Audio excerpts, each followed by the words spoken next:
I wish the whole world could have met my mom because she was really a special woman. I was so excited for her to see it, but I had a feeling she wasn't going to make it. Gerard Butler, welcome to Magic Radio. How Thanks. exciting is this new movie? I'm very excited by it. Yeah, I'm really chuffed. I've been with this franchise for more than half my career, and I'd always wondered what it would be like to actually go and live in that world, like a little kid myself. When the animation came out 15 years ago, we covered it extensively on Newsround because the books were so popular and kids were like this, oh my gosh, this is going to be an actual movie. Right. And you were voicing it, yes. Yeah.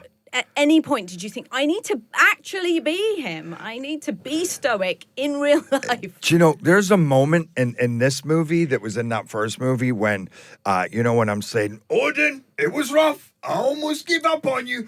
And I'd always wondered why there were cameras in the studio, right? Yeah. But then the animator showed me what they animated and actually what I physically did. And then I understood, oh, wow, yeah, I can really, they are using my physicality. And I did often go, God, he's huge, that guy. And what a world he lives in. I wouldn't mind.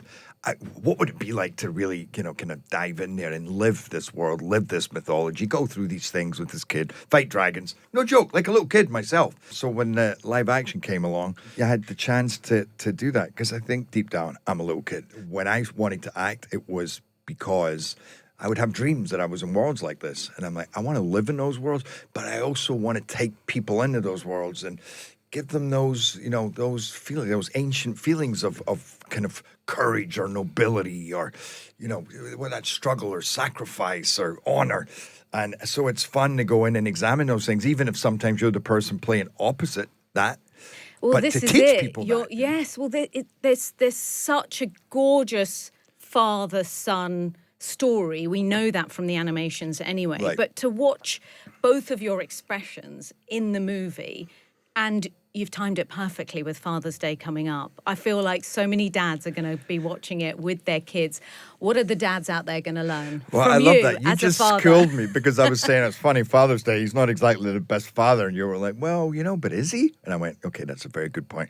I hope fathers, take from this. Listen, it's not easy being a father. And I think that this movie also shows you some compassion for Stoic himself. I mean, he's only living out legacy. He's only living out the environment that he was taught. But here's a man who he's so set in his ways. He's not seeing what his son is bringing to the world. He's not seeing his son's uniqueness. He's seeing his son's pain, but he's using his own tools and kit to fix it rather than kind of letting his son almost find his way and say, what are you trying to say? And I think that's a beautiful message is if you open your mind sometimes and show a bit of patience, a bit of tolerance, what can you learn? Dad, I don't want to fight dragons. Come on. Yes, you do. No, I'm very extra sure that I won't. So many heartwarming moments. Yeah. How heartbreaking was the weight of that costume? That is a big old costume. I'm obsessed with the beard. Thank you. That's a piece of art, that beard. Yes. Yeah. That beard is yak hair. Nobody told me which part of the yak. I was scared to ask. The costume was insane. I mean, it was the most amazing costume I've ever worn. It was incredibly intricate and armor and breastplate and sheep on my back and seven layers. It took over an hour to get on. Is that to get you in to the character or just to give you the size. gravitas and the size? No, it was to fill out the size that this man, he's like 7 feet wide and 7 feet tall. So once they finally got me out of the chair, I needed 16 people to help me up. But once I finally got out of the chair and stepped, it was like The Wrestler. It was like the movie The Wrestler. It's like this.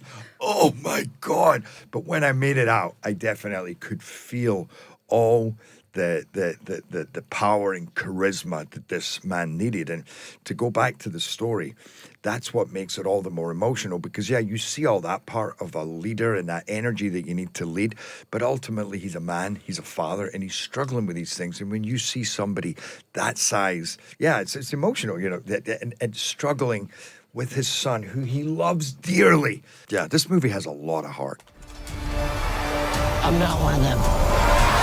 Forget How to Train Your Dragon. How do you eat with a beard like that on set? And this is no exaggeration. There was so much hair. It was really depressing because lunch would come. I couldn't take my costume off because it took so long. We only had 30 minutes for lunch. So I ended up just keeping it all on, and we started emulsifying my food. So I could have a burger that was emulsified through a straw. And yet there were times that I cried. I was just like, this is supposed to be I'm fun. having burger milkshake.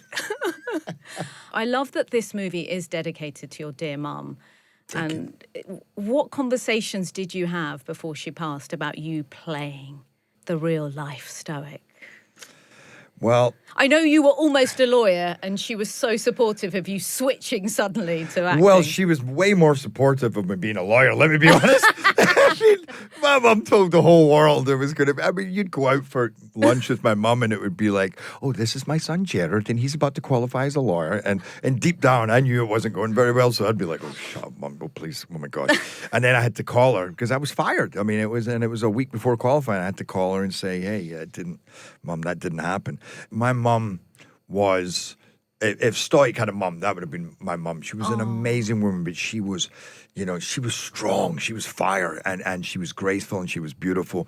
But that was one of the scariest days of my life. I always wanted to say to the lawyers when they were firing me, I don't think you know what this means. I don't even care about my own career. I just care about what's about to happen at home with my... And she wrote me the most beautiful letter, and she said, look, son, at the end of the day, I want you to be happy, and I love you no matter what. And if this is what you want to do... She knew since I was a kid I wanted to be an actor, but it's this movie. It really is, but it's the opposite. I was doing something that I never really loved, never cared about, that didn't show any of my uniqueness in any way, to be honest. And I felt that I had something else going on. And she embraced that. And then, of course, things took off. So then it was like, this is my son at lunch, and he's an actor. And that was the thing that broke my heart, because this movie is so beautiful. She loved the animated movies, and I was so excited for her to see it. But I had a feeling she wasn't going to make it, And so Dean very kindly dedicated the movie to her, and that's beautiful. I just we filmed it last night, and my Aunt Kathleen, who was her best friend, her sister, sent a message this morning. She said, I'm crying all over again, My mum was a great... I wish the whole world could have met my mum, because she was really a special woman. And when I was looking at the movie the other night, it made me so proud of my mum, because I'm like, that fire, all of that, my mum was my mum and my dad. I grew up without a dad. So when I was looking at that, I'm like, that is everything that woman made me, everything she taught me. And it's all up there in that screen. So I really, I think if ever a movie deserved to be dedicated to somebody, it is my mum in this movie, especially because of this story, But isn't that perfect that this movie has become part of her legacy, because she was your mum and your dad, and this was your story with your mum. Yeah. And now it's Stoic's story with Hiccup. Yeah. No, that's beautiful you say that, because that's exactly the way I see this movie. And funnily enough, yeah, I'm playing Stoic, but I have a lot of identification with Hiccup and him. Which is lovely. Yeah. I mean, he was a Viking surrounded by Vikings. It was like me. I was surrounded by lawyers, but they were all like, you're not a Viking. Or you're not a lawyer. I mean, come on, who are you kidding? Gerard Butler, what an honour. Thank Yeah, that you was so much. I lovely. can't wait for people to see this movie. Thank you. Me too. I'm excited to share it with the world. And you got to sit through the credits and see the dedication to Margaret Call.